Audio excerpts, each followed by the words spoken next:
요즘 유치원이 힘든 부분 중에 하나가 이 부모들이 유치원 운영을 마치 학원 운영처럼 자꾸 강요한다는 것을 우리가 듣게 됩니다.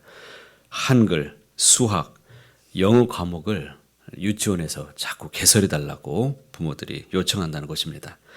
유치원을 초등학교 입학하기 전까지 선수학습을 위한 이 과정으로 생각하고 이 사교육의 이 치맛바람이 유치원까지 지금 광풍이 지금 불고 있는 지금 상황에 우리는 살고 있습니다. 백지 같은 어린아이들의 심령에 정말 무엇을 새겨주는 것이 좋을까요?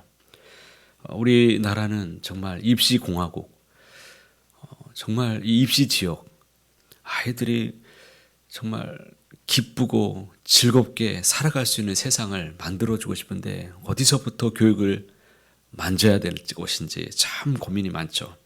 이런 바른 인격, 바른 삶의 기초를 심어주는 것이 참 시급한 때인 것 같습니다. 여러분은 자녀들이 믿음의 자녀로 살아가기를 원하십니까? 여러분의 손자, 손녀가 믿음의 계대를 잘 이루어서 우리 하나님의 그 신앙 안에서 떠나지 않고 하나님 앞에 귀하게 다 쓰임받기를 원하십니까? 자녀를 믿음의 자녀로 키우기 위해서 가정과 교회 학교가 잘 연계되는 것이 너무 중요합니다. 신앙교육은 교회 학교에 다 맡겨버리고 부모들이 무관심하면 그 자녀들의 신앙은 교육은 실패하고 말게 될 것입니다. 신명기 6장 7절 말씀에 이렇게 말씀하죠. 내 자녀에게 부지런히 가르치며 집에 앉아있을 때든지 길 갈 때든지 누워있을 때든지 일어날 때든지 이 말씀을 강론할 것이며. 모세 어머니 요게벳을 한번 생각해 보십시오.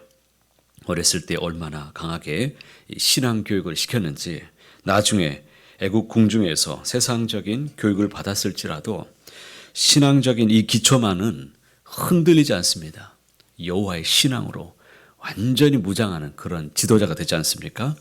한나는 사무엘 어렸을 때 얼마나 철저히 신앙교육을 시켰는지 젖을 뗀 다음에 성전에다가 맡겼을 때에 엘리 대제사장들의 이 자녀들이 이 대제사장의 자녀들이 불량자였을지라도 전혀 악영향을 받지를 않습니다. 가정과 교회가 교육에 있어서 큰 협력을 이룰 때가 있었는데 그때가 언제부터였느냐면 이 주후 150년경부터 이 교회 교육이 이 가정과 교회에서 일어나기 시작했습니다. 그 당시에는 교회에서 교리문답학교를 만들었습니다. 자녀들이 또 초신자들을 가르치고 또 초신자들을 교육하기 위해서 가르쳤는데 가정과 교회가 공동 책임을 졌습니다. 가정에서 공부를 시키고 교회에서는 뭘 했냐면 시험을 보는 형태로 그렇게 교육을 가르쳤습니다. 자녀의 신앙교육은 가정과 교회 학교가 적극적으로 협력해야 성공을 거둘 수 있다라고 이렇게 믿었던 것이죠.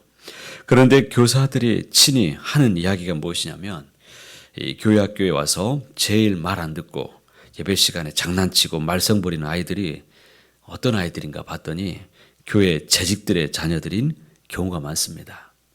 이것은 가정과 교회 교육의 협력이 잘 이루어지지 않기 때문에 생기는 현상들입니다. 최소한 자녀들이 교회에 와서 말씀은 잘 듣고 있는지 관심을 가지지 않는다면 그 교육은 실패할 확률이 아주 높습니다. 바울이 디모데에게 강조한 것이 무엇입니까? 목회할 때 하나님의 말씀인 이 성경을 열심히 가르치라는 것입니다. 성경을 가르치라는 거죠. 13절 말씀 보십시오. 내가 이럴 때까지 읽는 것과 권하는 것과 가르치는 것에 전념하라는 겁니다. 유대인들의 가장 중요한 교육은 이 어렸을 때부터 성경을 철저하게 가르치는 것입니다. 제 아이는 아침에 일어날 때 성경을 펴니다. 다른 거 하지 않아요. 성경 말씀을 읽고 가는 거예요. 성경을 매일 자기가 매 페이지를 읽고 계속 합니다. 그런 점에 이 가장 지혜가 뛰어난 민족이 되게 하고 이 성경을 가까이 하고 이 세계적인 인재가 배출될 수 있었던 힘이 이 성경을 읽는 것에서부터 시작되는 거죠. 성경을 가르치는 것이 중요합니다. 부모가 아무리 못나서도 이 성경 여기에 지혜와 보화가 다 있지 않습니까? 이 성경을 부지런히 같이 함께 읽는 게 얼마나 중요한지 모릅니다. 노벨상을 받은 사람 42명 가운데 36명이 성경을 배우고 이 신앙생활을 대부분이 신앙생활을 이 성경을 통해서 배웠다는 것이 이 통계가 다 나와 있습니다. 말씀은 어려서부터 부지런히 가르치고 먹여야 됩니다. 이처럼 성경만이 하나님의 말씀을 가르치기 유일한 책이고 인생을 변화시키는 능력 있는 말씀이고 큰 일꾼을 만드는 그런 하나님의 복되신 말씀인 것을 꼭 믿으시기를 바랍니다. 여러분, 교회는 어떤 곳입니까? 여러분이 아는 대로 한번 말씀해 보십시오.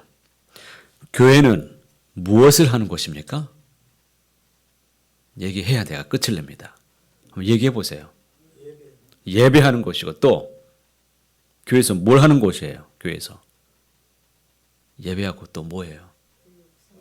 네, 교육도 하고 성경도 가르치고 또 봉사도 하고 뭐 여러 가지 있죠. 왜 선교로 안 나와? 전도도 하고 이런 거 하지 않습니까? 이런 것은 모두 교회의 기능적인 부분이죠.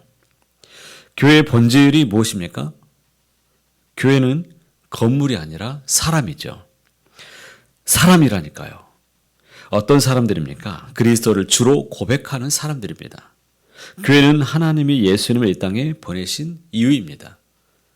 교회는 하나님의 나라를 이루기 위해서 사람을 살리는 곳입니다.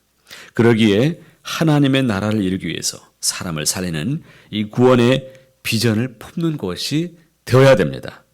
교회의 본질은 사람을 살리는 데 있음을 꼭 기억하시길 바랍니다. 교회가 이 땅에서 화려하게 사는 것이 목적이 아니라 아무도 주목하지 않아도 오직 영혼을 살리는데 귀한 목적을 우리가 다 두시길 바랍니다. 예수님을 믿게 하고 구원받은 것은 참으로 귀한 일이죠. 그러나 구원받는 것이 최종 목적이 아닙니다. 예수님을 믿으면 누구나 다 차별 없이 다 구원받습니다. 왜 구원하여 주셨는지를 알고 거듭난 생명으로 살아가는 것이 더 중요한 것입니다. 그가 구원받아서 주님의 제자로 살아가고 또 다른 이 생명을 품고 주님의 제자로 세우는 것이 이것이 교회의 사명입니다. 주님을 위해서 쓰임받는 주님의 일꾼을 세우는 그런 교회가 되기를 간절히 소망합니다. 그러기에 하나님이 쓰시기에 좋은 일꾼이 되기 위해서 기도를 많이 또 하기를 바랍니다. 6절 말씀 함께 읽어보겠습니다. 내가 이것으로 형제를 깨우치면 그리스도 예수의 좋은 일꾼이 되어 믿음의 말씀과 내가 따르는 좋은 교훈으로 양육을 받으리라. 요한계시록 1장 3절에 이렇게 말씀합니다. 이 예언의 말씀을 읽는 자와 듣는 자와 그 가운데에 기록한 것을 지키는 자는 무엇이 있습니까? 복이 있나니 때가 가까움이라. 말씀을 깊이 보고 그 말씀으로 세워지는 좋은 믿음의 일꾼들이 다 되시길 바랍니다. 말씀을 읽는 자와 듣는 자가 복이 있습니다. 그 가운데 기록된 말씀을 지키는 자가 복이 있습니다. 복 있는 믿음의 사람, 그 믿음의 사람으로 오늘도 세워지시길 바랍니다. 가정을 세우고 끝까지 우리 자녀들을 포기하지 마십시오. 믿음의 자녀로 그 자녀 후손들도 믿음의 가정으로 다 세워지기를 주님의 이름으로 간절히 소원합니다.